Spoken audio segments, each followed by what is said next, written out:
Hey everybody, welcome to the Rumor Flies podcast. I'm Ryan, joined by Josh. Hello everyone. And we have our guy Greg from In-Depth Media here with us right now behind the scenes. What up? And today we are going to be talking about Disney. So if you haven't listened to our episode 0 yet, you can get more of a feel of how we do this thing, how we like to cover stuff. We like to source things in general. We'd like to make sure that we have a little bit of reputable facts behind everything. And we also put a little bit of conjecture in there. But for the most part, we're just here to have fun, you know? So today we're going to cover Disney, like I said. It's going to be the first part of a 3-part series, not consecutively. We're actually going to be doing this probably by season. But today we're going to be covering mainly the physical aspects of Disney World and Disneyland and all the other parks associated with Disney. So that being said, we can go ahead and get started into it. In Disneyland, actually, not in Disney World, there is the ride the Matterhorn, which I believe, I've never been there, but I think Josh has. It's kind of like a ski lift type of thing. Is it a roller coaster? It's a roller coaster. Yeah, I went when I was like 4, so it's a little bit since I've been there. But we should ask your brother. Yeah, my brother would probably know better. He was there last year. But yeah, it's a roller coaster for those of you who don't know.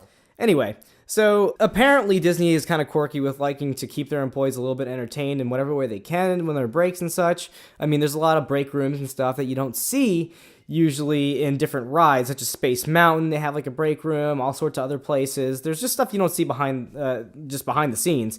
But the most interesting one is probably the Matterhorn, because there is a rumor that there is a basketball court behind, like at the peak of the Matterhorn, that can only be accessed by employees and some of the climbers that are on there. Apparently there's climbers that go up the Matterhorn at all times, or... Yeah, so basically what these people do is they actually just kind of walk the ride, and what they basically do is they're checking to make sure that there's no malfunctions with the ride, and that there's nothing like stuck on the track, and that nothing's going to derail a car and people go flying off the top of it at 200 feet or anything. That's old school shit right there. It's like, oh, I guess you need to go check that track up there. Okay, how are we going to do it? You're gonna climb your ass up there, okay? yeah. Oh, by the way, take this later, Jose. Yeah, exactly.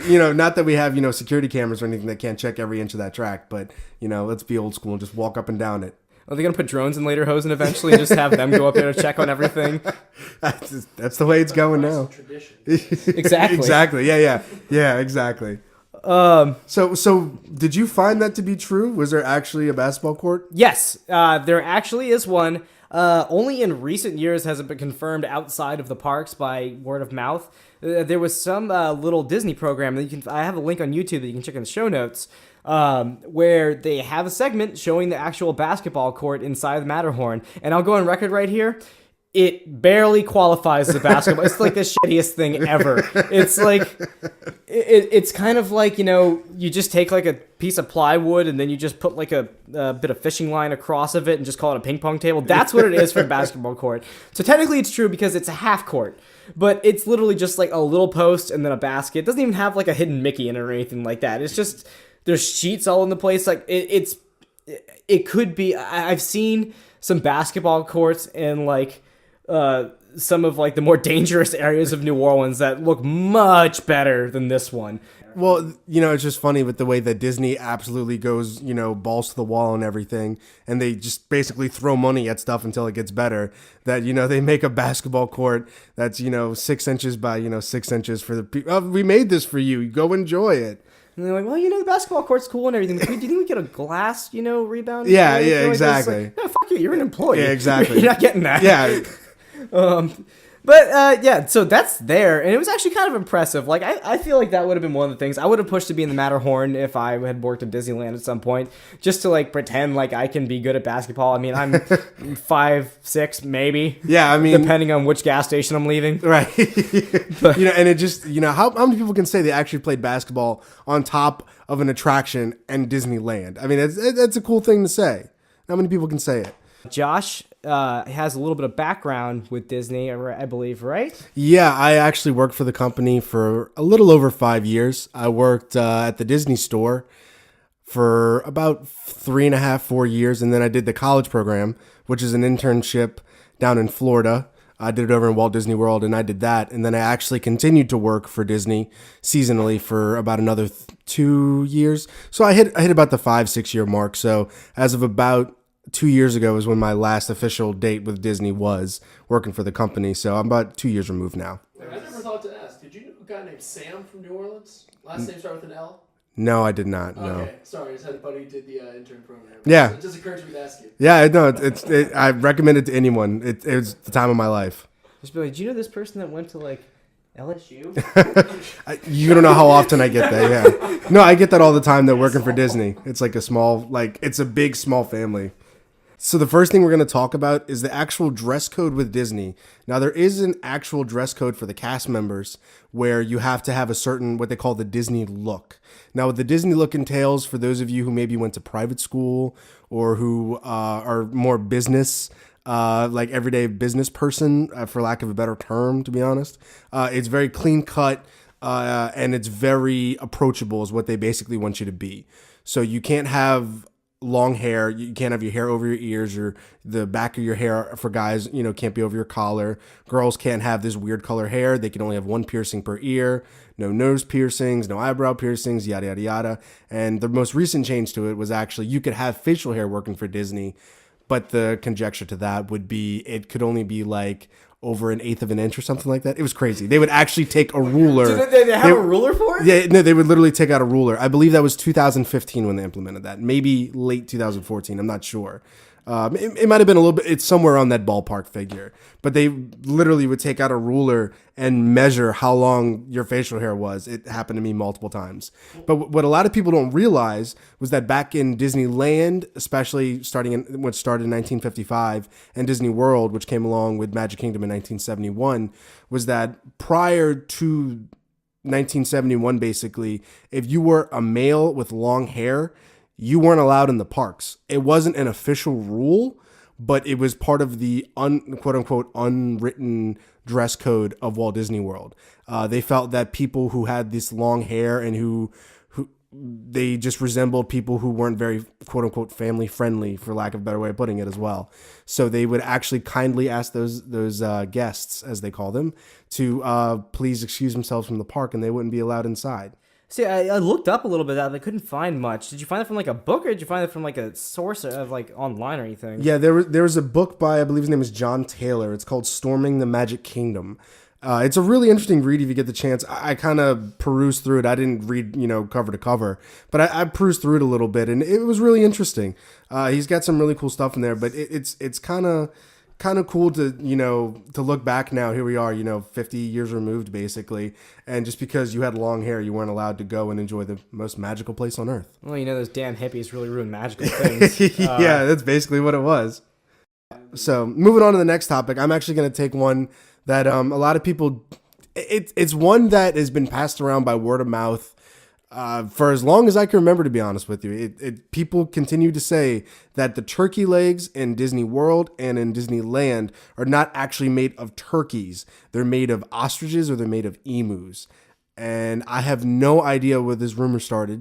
Just one of those things that somebody decided one day to say, and it just kind of a big game of telephone that everybody just got along with. But yeah, I've seen like both ostrich and emu. I mean, I don't see where that would make a big difference, but I saw something online where not only, first off, it's not emu or ostrich. If you think of that, we can go into a whole bunch of different things here. First off, the Disney World Magic Kingdom executive chef, I believe his name is Robert Adams, went on record saying that it's definitely turkey. I mean, he probably was like, why is somebody asking me this? Why would it be anything else? He basically said, we get this all the time. No, and it's turkey. But even from just think about it from a logistical standpoint of why would you sell turkey legs but make it something else? And especially ostriches or emus. How hard is it to come by an ostrich or an emu?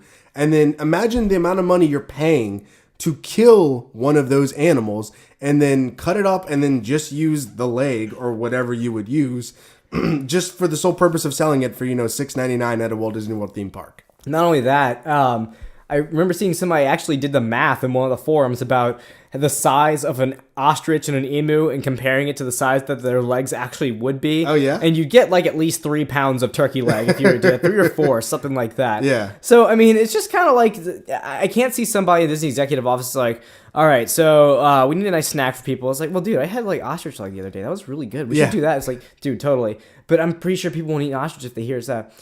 We'll just call it turkey. Great. But shouldn't we just get turkey? No, fuck that, man. We're just Yeah, so I don't know where the rumor came from, but I know that it's not true. I'm really wondering, like, the stress that came from where somebody, like, how that even got popular to that fact. And that's kind of what the show's about, is like, how did these rumors happen? Right. Because nobody ever, like, usually eats something and it's just like, I bet this is fucking ostrich, man. Yeah, right. Like, it's...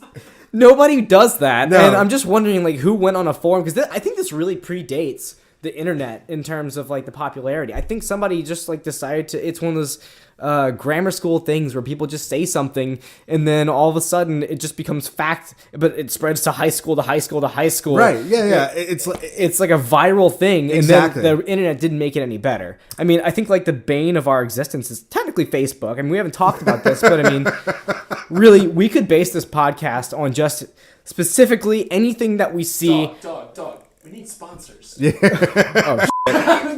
Zuckerberg, if you're listening, we apologize profusely. All hail Mark. Yeah, all hail Mark Zuckerberg. Yeah, sorry, Mark Zuckerberg. But anyway, what I'm talking about is just like the fact that you see a lot of people on Facebook, like just random friends that you probably don't even care that much about, that are just like posting stuff from like fucking BuzzFeed about stuff, and there goes another sponsor. Yeah, but you right. know, it's just stuff that where you just see it, a link, and nobody ever clicks on the link ever. They're just like, okay, yeah, I probably believe this, and then they go tell their other stupid friend, and then they go tell everybody else, and then eventually you're in a bar fighting somebody about the fact that, like, I don't know, NASA used to use something like $1 million pens in space Instead of using a pencil? Yeah. Yeah. Well, we'll get into that later. That's coming later. Stay tuned for that one. Anyway, next topic. Okay, so one of the things that I want to talk about is how people don't realize that a lot of the rides that they go on and a lot of the attractions in Walt Disney World and also, you know, the other entities of Disney is that they're based off of, you know, movies or some sort of character or whatever. But what people don't realize is that Splash Mountain is actually based off of a movie that predates the park. And I'm talking about Walt Disney World, by the way. So there's a movie called Song of the South that was made, I believe, in the 50s. And if you haven't heard of it, don't worry. It's also one of the most racist things you'll ever watch. That's where Zippity Doo Dah comes from. Yes, exactly. Yeah, Zippity Doo Dah. Yeah, all of that comes from Song of the South. And I believe the main character's name was Uncle Remus. It was Uncle Remus. But let's not lie. It was Uncle Tom. No, it was 100% Uncle Tom. Yeah. There's a reason why most of you don't even know what Song of the South is. And that's because they made it and then retroactively Disney goes, you know what? That might offend some people. So we were probably better off just not releasing it. And that's what they did. But if you look hard enough, there's ways to watch it. There's means to get it. My mother actually has a copy of the movie, which I've seen a long time ago. But so the thing about Splash Mountain is that it is actually based off of something. It's not just a random ride, you know, that's in Walt Disney World with no rhyme or reason or anything like that. Yeah, I mean, you have like all the different characters like Brer Rabbit, Brer Bear, and who's the person that's getting chased? Is it Brer Rabbit? No. It's Brer Rabbit being chased by Brer Bear and Brer Fox. Yeah, and they have all the crows and everything. I actually have seen a copy of that. My dad's ex got a copy of it for like Christmas. Really weird present. But I think it was like a Chinese bootleg of some sort because it came with. I specifically remember it had another short attached to it called Coal Black and the Seven Dwarves, and I'm just gonna say that is by far the most uncomfortable thing that I've ever watched in my life. Rewind. The fact that like. Coal Black. And the Seven Dwarfs, not seven, the Seven Dwarfs. So they made sure to put like the Ebonic slang in the title too. No, we're gonna have to like watch that eventually and just like have like a little commentation on it. Like it's really bad, and I don't think Disney did it, but I don't know. Somebody just threw it into like the extras on the DVD. When did she get this gift? Oh, this had to have been like 2007, I think. Okay. I mean, we can probably find it. I'm gonna look it up, but I mean, it was bad. Well, I do want to take this opportunity to also kind of shameless plug here. We are going to, you know, one of the other podcasts that we're going to do is about Disney media. So there is a good chance that you're going to hear a lot more about that stuff and about a lot of the other crazy shit Disney did back in the day. Oh, yeah, we are going to have to, like, touch on that in the media episode. Yeah, we'll get to that. So just keep your eyes peeled for that one when that drops later on. Keep your pants up. Exactly. All right. So we're gonna go ahead and go with this. This we usually don't like to do anecdotal stuff, but there's a rumor that I heard going around Disney that if you're in Epcot, or even I think it goes between like Hollywood Studios and Epcot. I don't know if it touches the Magic Kingdom, but there's the friendship boats where we can go ahead and just get on the boat and then ride straight over to whatever park or side of the park we want to go to. But let me just hold on. I hate you. For one, and no, Josh. I don't know if you heard this one. Just relax. I don't know if you heard this one yet. The friendship boats. They have some. There is no friendship boat in this relationship right now. I'll tell you that much. Well, the friendship boats, it's you get on the boat and you go over, and then you see the pilot just kind of sitting there checking their phone or doing whatever they want to the entire time. It really seems like the easiest job you could have. Like it's a pre-intern position. Anyway, the reason why is because there's a rumor that the friendship boats run on rails. That's why they are always on time. That's why they're perfectly parked. That's why they're perfectly backed up into the docks. It's because they are on rails. And I'm gonna defute that claim based on the fact that the reason everything runs so smoothly is because of the wonderful friendship boat captains that they have. Mainly some of them that worked there for about 3 years. I'm not gonna name names besides me. But yeah, they do not run on tracks, rails, cables, or anything of that nature. So you don't have to worry about that rumor being true, because that isn't happening. I'm looking through our show notes right now. I don't see a source on that, Josh. So we're gonna go ahead with saying that. No, there's one right below it. I believe it says "fuck you, Ryan." The source is me. So I don't see a .com, .org. I don't even see HTTP in front of it. So just put it in Google search and you'll see what happens. Angel Fires. All right. We'll check some Zanga later for it. All right. So now we're getting, speaking of being on rails or tracks, we're getting off of it real quick. Ryan, I believe there's a specific topic about a supreme future world leader that might have been denied admittance in Disney. Yeah, so Disney has a very big effect on our childhoods. It has a very big effect on most people in the first world perception of the world. Like, it gives you a little bit of that happiness in you. Even if you don't come to like it in the future, that's fine. You're wrong. But sorry. But do you think that Disney has a chance of possibly influencing the course of the world, or world politics even? I mean, is there a chance of that? I would say probably, yeah. Well, with the way they run everything, probably. The answer is technically yes.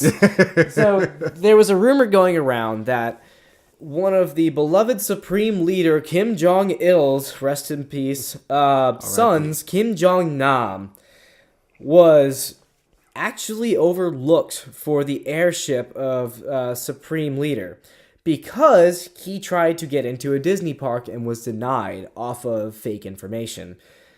This is a great story. I love it because it wraps everything so nicely on how a company that has nothing to do with any decision in the world politically may have influenced the world, because this guy may have been great. Because right now we know this is in the future of Kim Jong-il. We have Kim Jong-un. Well, the reason why that happened is because this actually did kind of happen. So what happened was Kim Jong-nam and his entourage and Louis Vuitton baggage and Rolex watches. That was a quote on the the source that I read. They walked up from North Korea to the Narita airport in Tokyo, Japan, and she's in Narita. Anyway, it's close enough. Yeah. So they show up with fake Dominican Republic passports, and they wait. So Great Korea in the north went to Japan to fly to Orlando to go to Disney World. No, it was actually Disneyland Japan. Okay, but they wanted to go there with fake passports from the Dominican Republic. Okay, yeah, that makes sense. So it makes you think of what people from the Dominican Republic were doing in China or North Korea, because there must have been a bunch of connecting flights. They have to be, yeah. I mean, Cuba would have been maybe a little bit more believable, considering that they're both ostracized. They should be buddy-buddy with each other. I mean, like Fidel and Kim Jong-il just having a few glasses of whiskey and some Cuban cigars, you know? Living the life. But, YOLOing. No, Kim Jong-nam showed up in Narita Airport with, he showed up with Dominican passports. And strictly, he got detained and denied. He got sent straight the back. And it embarrassed the regime so badly that he got passed over. And that's why we currently have Kim Jong-un. Now, if you think about that, this guy, I kind of wish we had him. Because somebody that wants to go to Disney World can't be that bad of a person. So you're telling me that the future of not only North Korea, but possibly of the free world with those batshit crazy people, was based off the fact that he was not allowed to go into a Disney theme park. Yes, but if you think about that, like, Japan's pretty fucking close to North Korea. Like, literally, like, a day before we record this podcast, we had some missiles going, like, some ICBMs, like, disguised as pretty much satellite rockets, sent up from North Korea over Okinawa. Right. Yeah. Now, if you think about it, Kim Jong-un, he just did it with no problem. It's happening. I'm sure he wasn't the only person making a decision. But Kim Jong-nam would have been like, dude, should we really fucking bomb Japan? Because, I mean, Disneyland is there. Yeah. It's right around the corner. Like, Walt Disney could have been an unofficial peacekeeper beyond the grave. So if you don't believe in the butterfly effect, I don't know what to tell you.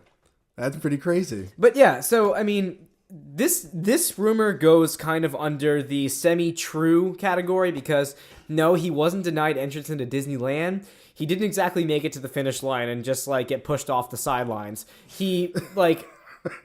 he made it to the airport where the finish line was, and then just kind of like passed out at that point and got sent back in an ambulance. But I mean, it happened. So you're saying basically the full story isn't true, but the repercussions were still the same. Yes, Okay. And he was trying to get into Disneyland for the record. That wasn't off the record. Like when he got detained and he talked about it, he said, "Look, I was just trying to get into Disneyland, man."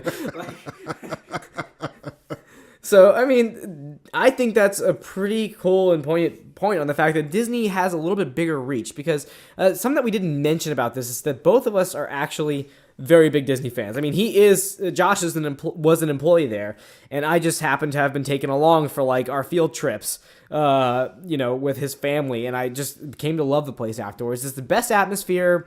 Beats Universal. Sorry, Universal. But, like, in terms of atmosphere, I mean, sometimes the people go for the thrill rides, but I like Disney. I love it, mainly because of what you did, just bringing me over there. Off the record, we're from New Orleans, and we've lived here well before Katrina happened, and what we did for Hurricane Katrina, specifically Josh and I, is we went to... that was the first stop. We went to Disney World for Hurricane Katrina. Yeah. So, like, yes, both of our houses could have been, like, flattened into, like, nothing. But it didn't matter. Like, well, I'm on Spaceship Earth right now, so, I mean, this is nice. This is way better than being in 14 feet of water right now. But I do want to say that, like, so people that think we're just trying to, like, debunk Disney and just completely just diarrhea all over it, for lack of a better term, that's just simply not true. Like, I still love the company. I still visit Disney World multiple times a year. I think it's a fun thing to look into and to see, like, a lot of these things that people say about, whether it be Disneyland or Disney World or anything like that. But it's just really cool to see, like, what people think that is true, which is completely off the goddamn radar unless you live in North Korea and try to go to Disney. No, this is not a smear by any chance. No, not at all. It's not a smear on the Democratic People's Republic of North Korea. No, sorry. But, Sponsorships, guys. Yeah. God damn it, right? God. But going on from that, we're talking about Disney's influence on the world. Right. We're going to get a little bit more specified. Just go with the influence on, let's say, the United States. What could Disney have possibly have done to influence, let's say, legislature? So one of the cool things about Disney that it's done was that there's a copyright on Mickey Mouse, which obviously doesn't surprise people. But the thing about it was that Mickey Mouse was created in 1923. We're close to 100 years of Mickey Mouse actually being in existence. So what ended up happening was that they had a whole bunch of copyright laws, but everything from 1923 until pretty much around the 70s was very, very, like, kind of murky. They knew that other people couldn't take their, ideas and characters or whatever it is, or music or whatever the copyright was on. Other people couldn't take it, but there was very vague terms as to how long those copyrights lasted and what exactly it covered and what it entailed. And so there was a law that's called the Mickey Mouse copyright. And what it basically does is it freezes the advancement date of the public domain inside the United States. So there basically isn't a copyright date that ends for Mickey Mouse itself. The files that are sealed, on JFK assassination or the public domain of, some Beatles albums or Michael Jackson's records or anything like that. Well, a good example of that is Pride and Prejudice. I mean, there's a movie coming out called Pride and Prejudice with the Zombies. The joke behind that is I remember a couple of years ago, the actual copyright for Pride and Prejudice was expiring, and whoever did it had the book written out already, and immediately that day went straight to the office and was just like, look, I'm publishing this. And they're like, okay, we can do it. Straight into a movie. So pretty much you're saying that we're not going to get a Fantasia with zombies? No, I don't think that's going to happen. You're not going to get like Snow White and the Seven Zombies or anything like that. Dude, that would be fucking awesome, though. I would love it. It'd be like Michonne from The Walking Dead with just all of the little dwarf zombies by a leash, just hoarding the people like ants. Yeah, I know. But that simply isn't going to happen because what this copyright entailed was basically there's no way that this copyright's ever going to end on these characters. More than likely, they paid a heavy sum of money to the government and continued to. I mean, let's be honest here. Money runs the world. So they probably gave a hefty majority to the government. Like, yeah, just make sure this shit doesn't end and, we'll be cool with each other. And like, yeah, no problem. Not a big deal. So, well, fun fact about copyrights, all the fair use and everything. Jazz is about to start being fair use and about to be public domain. Really? All your famous jazz records were in 2016. Huh. So over the next 20, 30 years, all the famous early jazz works and blues works are going to start becoming public domain. Really? Which is awesome for us film people. Dude, so I can start my Louis Armstrong dubstep remixes. Fucking right. Ryan, I do think there was one thing that you did want to talk about though. You tell me that secret club that Disney has. Oh yeah, so we talked about this before, and I've never actually. I think I've taken your word on this until recently. There is something called Club 33 that people talk about, which is pretty much a secret club for the elite and bigwigs of the world or Disney or what have you. Pretty much anybody that can afford it. It's the Ballers Club of Disney. Yeah, exactly. And there's always been talks of it. And this is actually one of the less controversial things that we're talking about. Yeah. Because the long story short of it is it's very real. Yeah, it's very well known, yeah.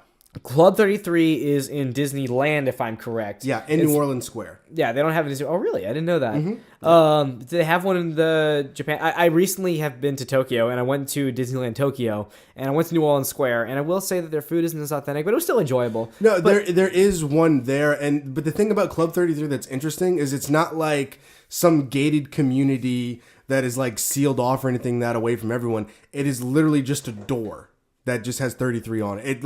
If you look, you would probably miss it 99 times out of 100 unless you knew what you were looking for. Well, so I mean, just pretty much, are you allowed to walk it? Is it locked or anything? Do they have a bellman right there that's just membership card, motherfucker, and they just asks you for it? Yeah, no, it's not like you can just walk in, take your dick out or anything like that and run around. You can't do that. But it's you're basically able to only go in there if you pay the initiation fee and your dues every year, which is. It's about $25,000 initiation fee, followed by, I want to say, $10,000 annually. Yeah, something like that. So, I mean, and from what I understand, it's pretty much a restaurant. Yeah, no. So, so there's a couple cool things that come with Club 33. Basically, when Walt Disney himself went to the World's Fair in the 60s, he saw all of these exhibits that were around that had these quote-unquote VIP lounges.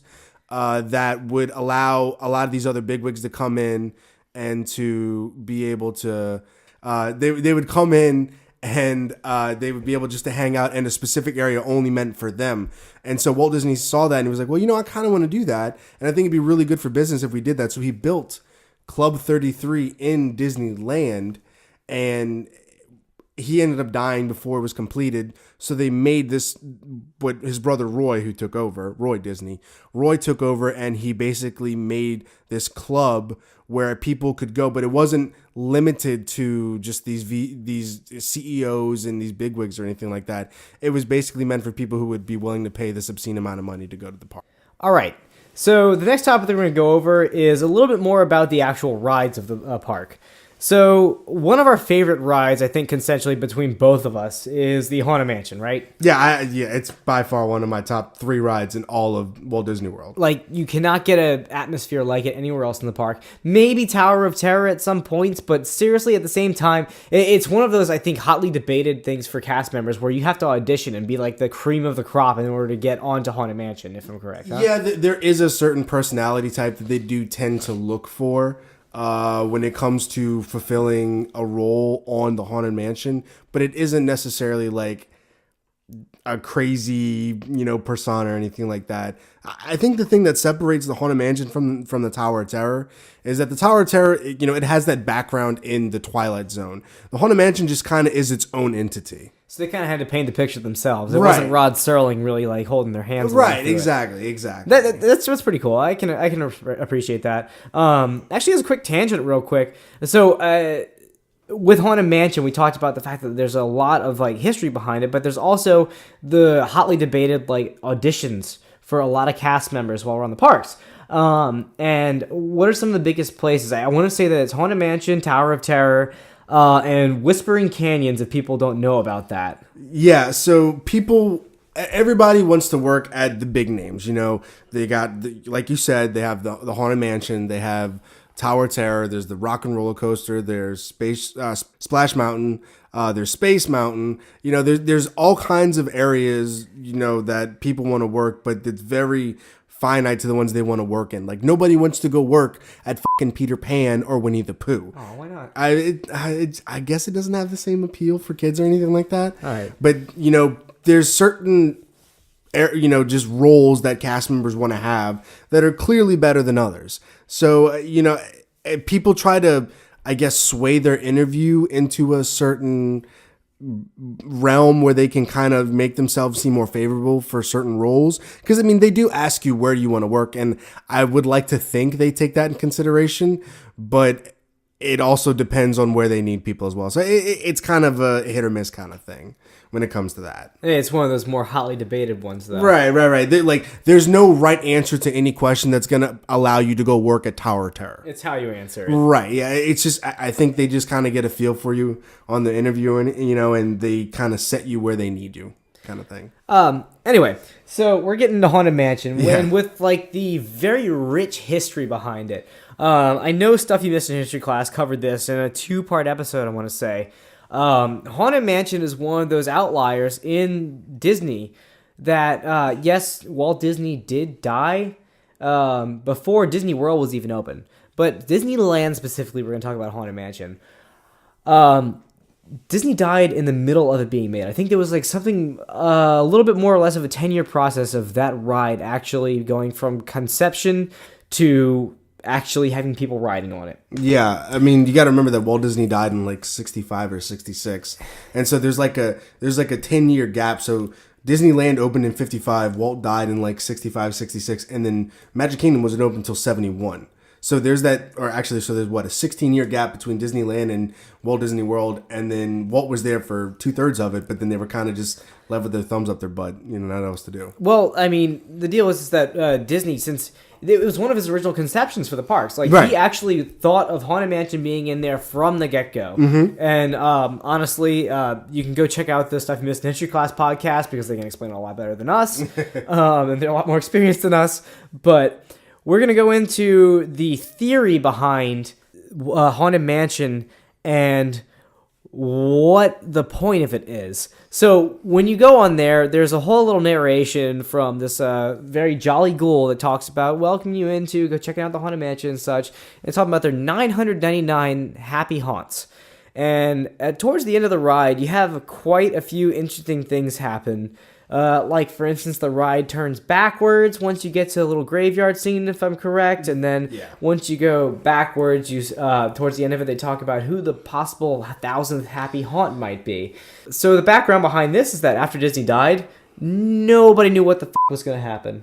There was a schism between the creators of the Haunted Mansion. There was one side that said we want this to be really funny and happy. The other side wanted this to be scary. And they eventually came to a little bit of a compromise. And Josh, you want to take over from here? Yeah, so basically you get what you have now is what they basically ended up having. And It's one of my favorite theories in like all of the theory universe there is, when it comes to what could actually be plausible. And, more than anything, it's just fun to believe that this is what that ride actually means. I mean, Ryan, I'm sure you remember that wonderful movie starring Eddie Murphy, The Haunted Mansion. It was a blockbuster hit. I'm sure you remember it. The Crumps? Yeah, that was it. But the haunted. My favorite theory is the Haunted Mansion. Like Ryan said, you start off the ride. 999 happy haunts. There's room for 1,000, and basically what the ride is doing is showing you what you could be doing in the afterlife with them, and it's almost like a professional like business tour to sway you to join them in the afterlife. You see the ballroom dancing, you see people playing the piano, and you're going through the Haunted Mansion itself, just to see where you could possibly stay, if you decide to become that 1,000th happy haunt. But my favorite part about this theory is actually when you get outside the Haunted Mansion, the doom buggy, as they are called, actually spins around 180 degrees and tilts backwards, and it signifies that you're being buried 6 feet under the ground. And then when you actually enter the graveyard, everybody's singing and they're all happy because they're throwing a party for you for joining them as their 1,000th happy haunt. You dead bitch, welcome to the club. Exactly, yeah, pretty much. So there's no official confirmation that this is the theory behind Haunted Mansion. No. Probably because it would traumatize kids. There's Yeah. a few 3-year-olds that would believe that they're actually dead, and then that's it for them. I mean, they're just going to start serial killing people afterwards. But, there's no actual sources on that. But anyway, just like the ride, there's no source that's the actual truth of it. Right. But that is the most popular theory that goes around with the Haunted Mansion. There shouldn't be too much taken into consideration for it. No. But there is a nice little rumor that is connected to Haunted Mansion, specifically right about at that 180 turn. Yeah. You're gonna recognize a few like talking heads, like a little barbershop quartet. It's a barbershop quartet for lack of a better term. Yeah. It's 4 heads that are on these statues. It's just statues of the heads, and they're in the graveyard and they're singing. But one of the things that one of the heads has actually fallen off, and those 4 singing heads actually have a names. There's from left to right. I believe it's Rollo, Uncle Theodore, Cousin Al, and Ned. Oh, Ned and Phineas. So if my math's correct, that's 5. So there's actually 5 of them. But the second from the left, the head is actually fallen off. And a lot of people actually believe that head is actually Walt Disney himself, but it's not. It really does look like him. It does. It's actually Thurl Ravencroft. That is his name. You might know him from a couple other things.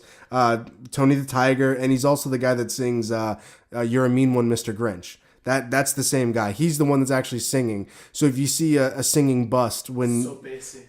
Exactly. Wait, how old is that dude? Because I feel like Frosted Flakes commercials and the Grinch are far and in between from each other. I'm probably wrong on that, but Yeah. I mean, like... I don't know enough history. And when the of guy Frosted died, Flakes because I was still Corporation. alive seeing Frosted Flakes commercials, and they must have had like a really good like double for him. Just like guess how like Elmo or like Big Bird is not the same person anymore. Yeah, I mean, the voice you even hear for like Mickey Mouse himself is like pretty similar to what you got back in the day. Right, but the bust, it's not Walt Disney. It's actually that guy's representation. Yes, yeah. Dude, like he could have just like after Disney died, they could have just put him on there, and he could have just like taken over after that. He could have like got a slightly higher voice and just taken over. Yeah. I mean, he could have. That's where the cryogenic freezing comes from. Yeah, Right. yeah. Oh, so we got this new park called Walt Disney World, and it's great. Promise that was not rehearsed. Now, so speaking of the Haunted Mansion, we're gonna kind of segue into The little darker parts of the Walt Disney World and Disneyland and all affiliated parks. yeah. So, pretty much just like any natural part of life, death is involved. We are going to cover some of the supposed deaths in Walt Disney World. And just like any place that has millions of people visit it per year, somebody is bound to die. So we're just going to go ahead and go into that a little bit. Yeah, I mean, like, so here's my thing. The famous saying is that nobody dies at Disney. I mean, that's what people believe. And, for the most part, though, honestly, that is pretty much true. Now, there are some instances where they won't actually, be declared dead on property, even though they should be. But for the most part, people that die at Walt Disney World, the fact of the matter is they don't die at Walt Disney World. And the reason I know this is because when I worked previously at Walt Disney World, Insider information. yeah, insider alert. One of my managers was working at one of the parks, and he had a newer manager with him. And I don't want to say that there's a protocol for it, but he understood that by declaring someone dead on property, it wasn't good. Well, the story itself doesn't matter, but what happened was somebody had a heart attack on property and ended up just dying at the park, and the newer manager declared the person dead on said that they had an ambulance, and the ambulance was actually trying to transport the person, even though the manager knew they were dead. So the manager told the police that they were dead. But what that ends up happening is they have to quarantine off a large portion of the park to deal with that specific situation, and they lose money. So, I mean, everything's a business nowadays. The bottom line is whether, you're positive or negative. So by closing parts of the park, you're actually, you're losing a lot of money. You're spending unnecessary funds to pay employees who can't do anything, yada, yada, yada, yada, yada. But so that's why nobody, quote unquote, dies at Disney for the most part.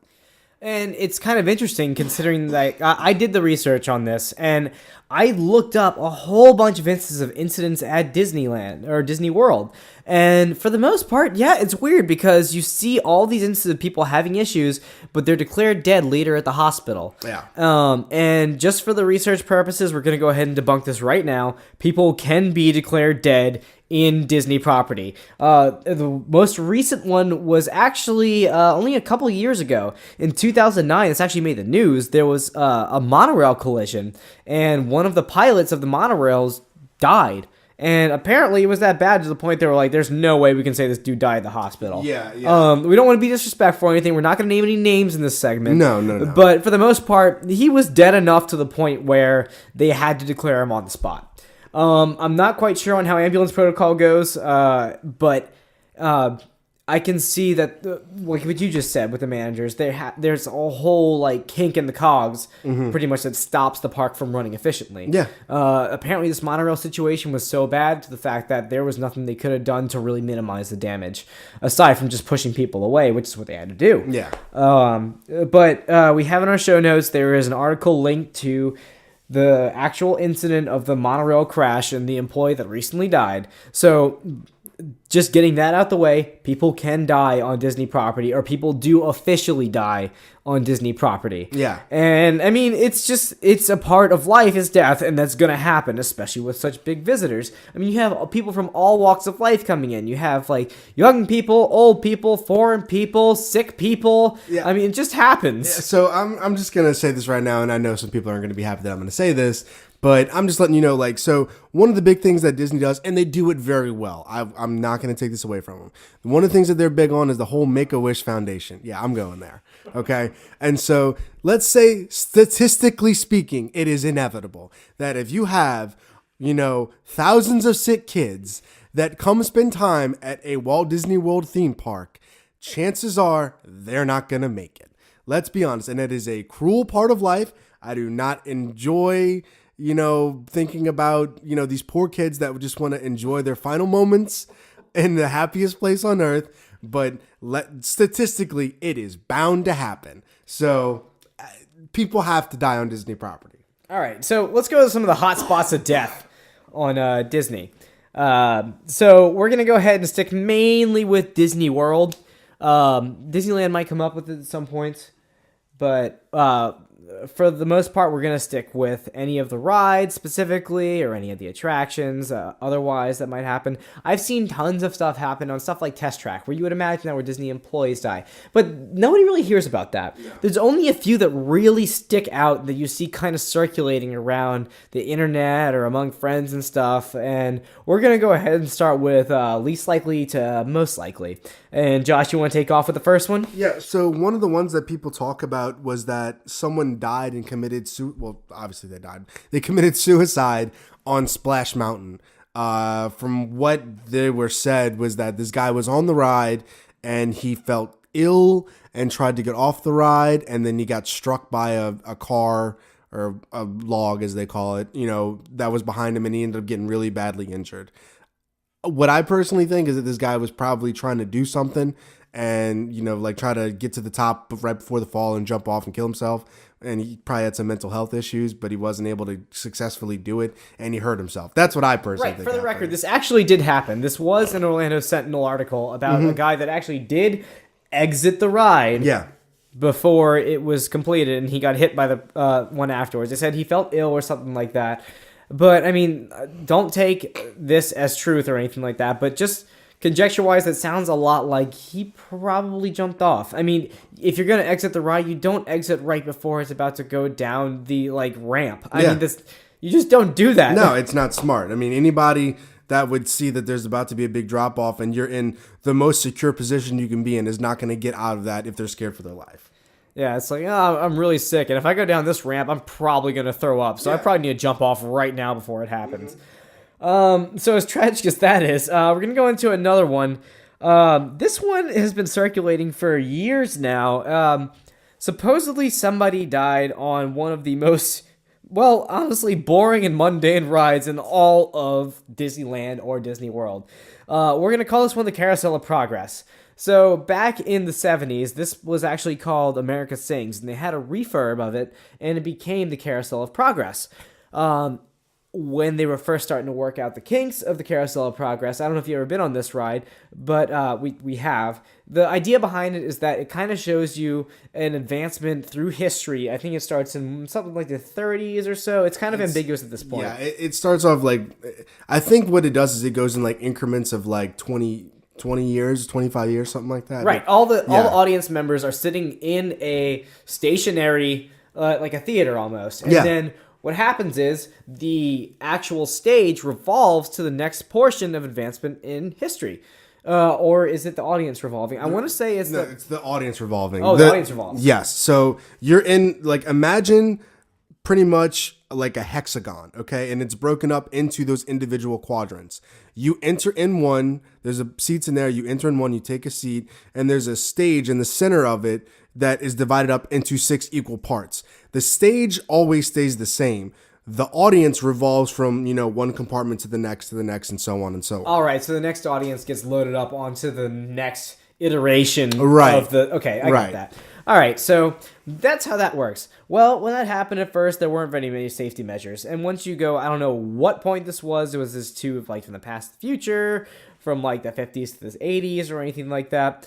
But the story is that a cast member got caught in between two of the walls while the audience was revolving in between the two segments of the ride. Right.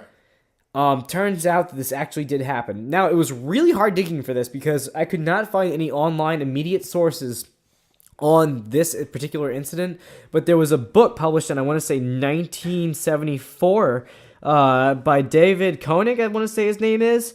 It's called Mouse Tales, Behind the Ears Look at Disneyland. And apparently there was a segment that involved this 18-year-old employee, potentially an intern, that got caught between the two walls and crushed to death. Tragic, yes. But I honestly, I didn't believe in that one before I read about it. I'm going to look up this book and we can go back to this eventually. But for right now, I'm taking this at face value until I find that book and it doesn't say otherwise. But that's pretty terrible. The ride itself is, a lot of people don't really care for the ride, to be honest. I love it. I think it's really cool because it is actually one of the original rides that Walt Disney himself created. Before he passed away. It was one of the 2 big rides that he really wanted to showcase, and it was one of the 2 rides that he showcased at the World's Fair before he opened up Walt Disney World. But it's pretty terrible. You think that the most mundane and boring ride they have at Walt Disney World ends up killing someone. Well, actually, I thought that, when we were writing this out, I thought that the ride that this actually happened on was the Hall of Presidents. The most mundane and boring one out of them all. Yeah, I'll give you that. So I don't know how somebody could have been crushed by, a Jimmy Carter bust or something like that.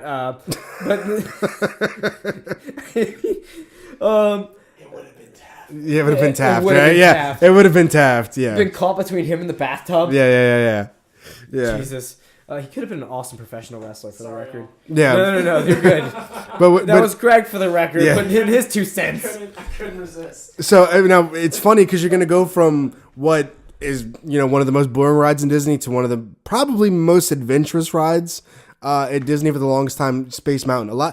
There was rumors that a woman died on Space Mountain. I've heard a lot of rumors about people dying on Space Mountain. I've heard that people have gotten off and they've had heart attacks on the ride. The main one I've heard that people stand up and then everything's so close knit and they got decapitated. Straight up decapitations. Yeah. Like that's what I've heard most of the time. That shit ain't true. I mean, if Shaquille O'Neal has gone on Space Mountain and not gotten decapitated from it, or even lost a few fingers from raising his hands up, yeah. like I'm pretty sure that most other people of natural height are like safe. Yeah. There's Not saying nothing that to be Shaquille- afraid of. Not saying Shaquille O'Neal's unnatural height.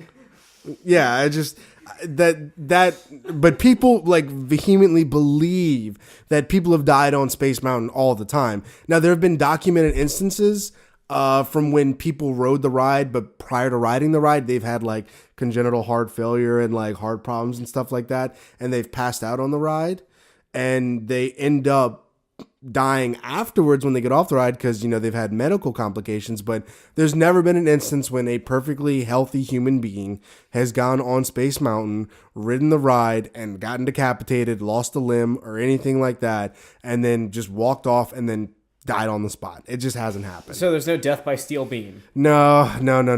All right. Okay, so while we're on the space subject, I guess we're going to go to one of the hottest and probably one of the most interesting rides in Walt Disney World. I would say, I'd say it's the most interesting. Yeah, because it actually has some science base to it, and it kind of it's almost an educational ride. Yeah. However, it also happens to be the most deadly. Yeah. So this is Mission Space. It's in Epcot. It's a relatively new ride. What did it come before or after Soarin'? It was right around the same time, but it's not even. I don't think it's 15 years old. No, definitely not. Doing it in high school, it was pretty new. Yeah. So I mean, it had to be it had to be after 2000, but before like 2008. So it's somewhere in between there. Sorry, we didn't look at that part. Yeah, I didn't know the origin of every goddamn ride in Disney World. I'm sorry. Anyway, so Mission Space is one of those rides where supposedly the most people have died from in its very early years of existence. Yeah. And the truth is, it's happened. We looked this up. There are several instances of people with, once again, pre-existing congenital heart issues. Yeah. Going on a ride that happens to put them through a couple of G's, and they happen to pass out and die afterwards. This is not a rumor. This has happened. And if you want any more further proof for this, you can go to Mission Space in Disney World and see the fact that they actually had to refurbish the ride for this very purpose so that people would not die on it. Yeah. There is a green section and then there is a red section. The red section is pretty much the ride as it existed in its conception, where it pulls the designated number of Gs that it does. Because essentially what Mission Space is, it is a video-assisted centrifuge. Yeah. Where you get spun around tons and tons and tons and tons. That's why they have the vomit bags right there. Yeah, they have vomit bags readily available and multiple of them because it's pretty normal for people to vomit. And then each person in the actual pod has a certain job that doesn't affect the ride whatsoever. No. You still end up landing in a rocky crash regardless of how good of a pilot you are or not. But they have that, and they have the green section, which I mean, I don't want to say it's for the wimps or anything like that, but I mean, it's for the wimps and the people with congenital heart issues. Yeah, it's for people who still want to experience the ride but don't want to have to sit through everything. They don't want it to be the last thing they do. Yeah, exactly. Yeah. You want a very unique experience, but it could possibly cause you to use it. It'll most likely cause you to use the vomit bags. Look to your side when you're in it. Oh, dude, I tried that. No. Bad. No. It is Immediately, really if you bad. sense the rotation. If you're looking straight, Yeah. you're good. If you look to the side, the world's just... That's just like the Starship 2000 and like most parish or anywhere else county festivals. Yeah. That have that. It's just like big spinning disc. You get stuck to the wall and you Yeah. end up being like covered in somebody's vomit that's just sticking to you because of the gravity. It feels awful. Yeah, it's just like that. So it's pretty much just like a Disney version of that ride. But people have died on it. Yeah. And that is probably like the number one killer in Disney World. that I've seen. There's been, I think, 2 or 3 instances of this happening. At least, yeah. So that is, and the proof is in the pudding right there, because they actually had to change the ride because it was so intense. For anybody that has like normal heart issues or doesn't have anything like vertigo or anything like that, it's fine. You can take it. It's a little bit intense, but it's something that, it's fun. But for the most part, they need to be able to make sure that people aren't injured on this. I mean, for lack of a better way of putting it, it's about as close as anyone's ever going to fucking become to be an astronaut. Like, that is the goddamn truth of the matter. Good point. I went to space camp, and that was not nearly as good as Mission Space. Yeah, it's about as close as anyone's going to get to it. So obviously there's going to be a lot of just centrifugal force, and you're going to experience a lot of G's. And if you got a heart condition, you shouldn't be putting yourself through that. I mean, let's be real here. I mean, I think everybody should enjoy the things that they want to enjoy, but there also is a point where common sense should kick in. Oh, and then if you don't follow that, and then I believe Darwin just kicks in at that point. Yeah. From the grave. Yeah, from the grave, yeah. Darwin, motherfucker! So I've been a little bit hush-hush about this one thing that I wanted to bring up back to you. Okay. So you mentioned that nobody's died on Space Mountain officially. I found a little link that it's dead on the Orlando Sentinel, but I'm just going to go with it being true for the most part. That sounds great. I like the way she's starting out. Yeah, I want to believe. This might end up in the show notes. This is one of my I'm going to believe it just because it kind of proves one of your points right. Okay. So somebody has died on Space Mountain. Okay. Who? And Allegedly. Yeah. Allegedly. This is Air me quotes. with my wiki sleuthing at that point. Okay. But the deal was I clicked on a link and everything, but it said it was 504 not found. Maybe we can find an actual link to corroborate this. And we'll see. But anyway, somebody died on Mission Space. Oh. He fainted on the ride and quickly died as soon as they took him off of it. And he happened to have been with the Give Kids the World Foundation. Well, there you go. It just proves my point further. One of the little Make-A-Wish kids actually died in the happiest place on earth. That's just my point, is that if you have a Make-A-Wish Foundation troop of kids coming in, you're probably going to leave it less than you had when you started. So, What the fuck? Sorry. I mean, if we're getting terrible... I mean, it's true. Dude, that It's must true. be such a headache for the people coordinating that trip. Because, like, so are they all round trip tickets or not? I mean, okay, that we're not gonna get into the logistics of getting refunds for kids who didn't make it.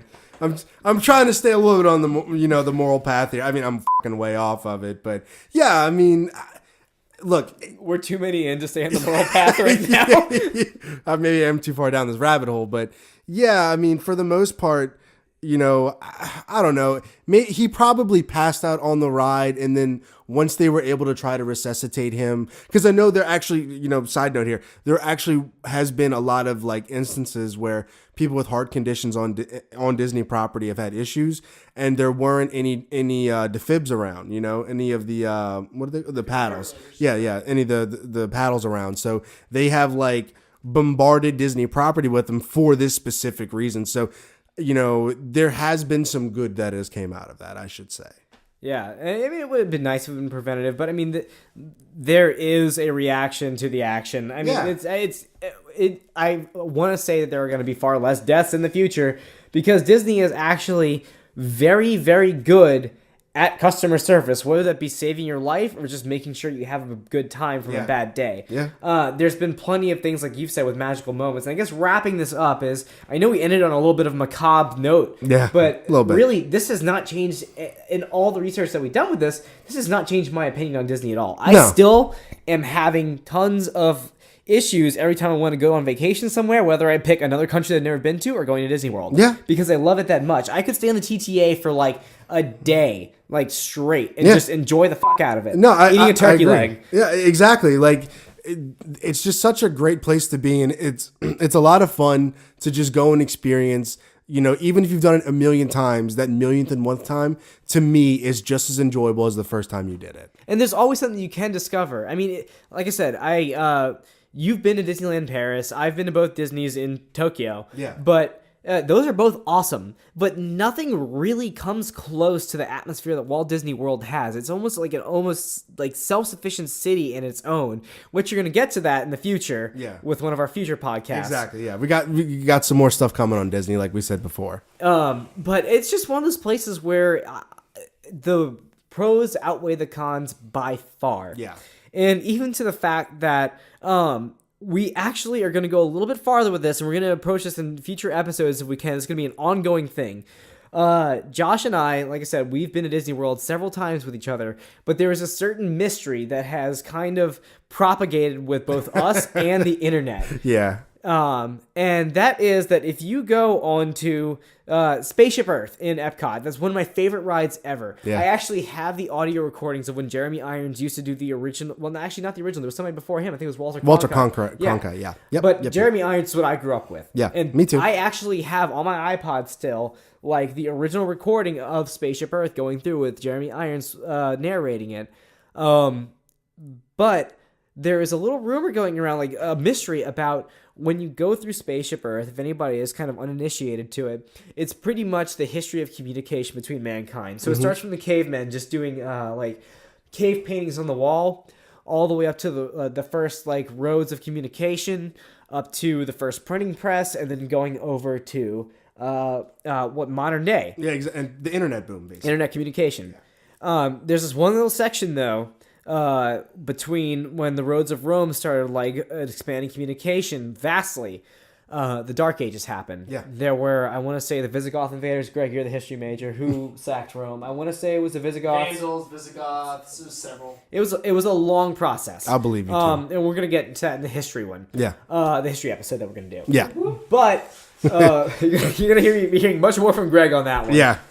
Anyway, so when you get to the sacked Rome part of the ride, there is a very familiar smell that's halfway between like smokiness and barbecue sauce. Yeah, the way it's been described is some people are like, oh, it's just barbecue sauce with like Lay's potato chips. There are some goddamn really like elaborate theories of what it is.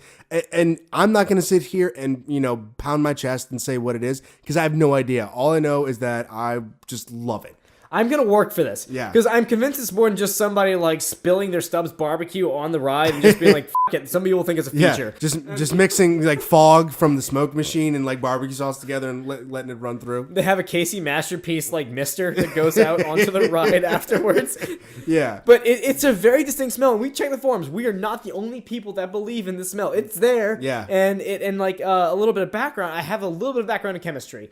And I am interested in food science and like the flavor industry, and I'm convinced that there is something specific and it's intended and it's there for a reason, and I really want to get to the bottom of this. So in future episodes, we might come back to this if we get new leads. If you know anything, if you are a Disney employee that happened to work at Spaceship Earth and talked to one of the bigwigs, or you happen to be a Disney Imagineer that was really bored and somehow found the first episode of this podcast, Yeah. please let us know. Greg, what's our email now?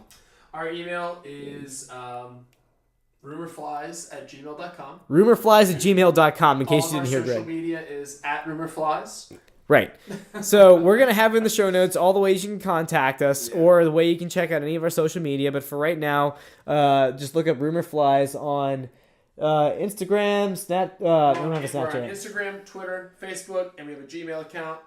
Hit us up. Yeah, and be sure to check us out on, Podcast Addict or iTunes or wherever else you listen to podcasts. If you really did enjoy this, do us a favor. We're doing this for fun. We love it. But if you could help us out, just leave us a review, leave us a star rating. Even if you hated it, we don't really care, because feedback is great and it's what makes us better. Specifically, if you hated it. Yeah. Because we actually want people that found some inconsistencies in this podcast to really tell us about it. We can take criticism. Yeah. Like, you can leave whatever string of curse words you want in it, but if you have a source that tells us we're wrong, that's great. Yeah. Because we're not about being right. We're about getting to the actual truth of it. And if we have to go back in the future and come and address things like the entire episode maybe, that's fine. Yeah, We we're okay actually with that. just want to make sure that we're educating people in the most like mentally challenged way possible that we can. Yeah. But I mean, we're not good at this, but we're working on it. Yeah. You can help make us good. Help But us help you. you. Yeah. Yes, help us help you. Exactly.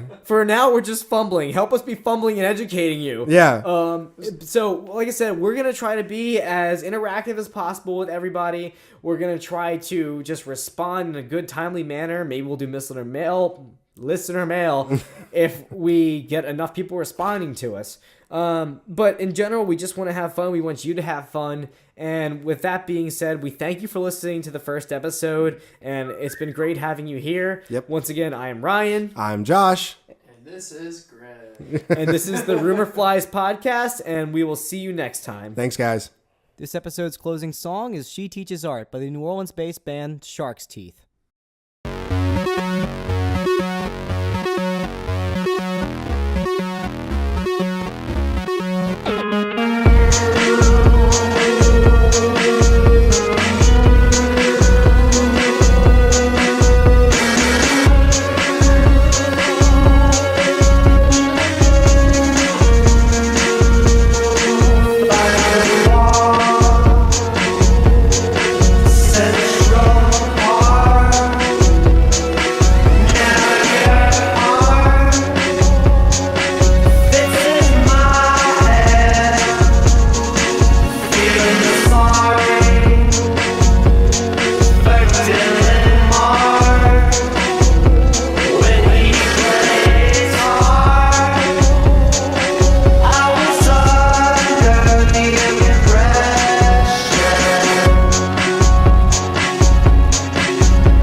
Something's fine before I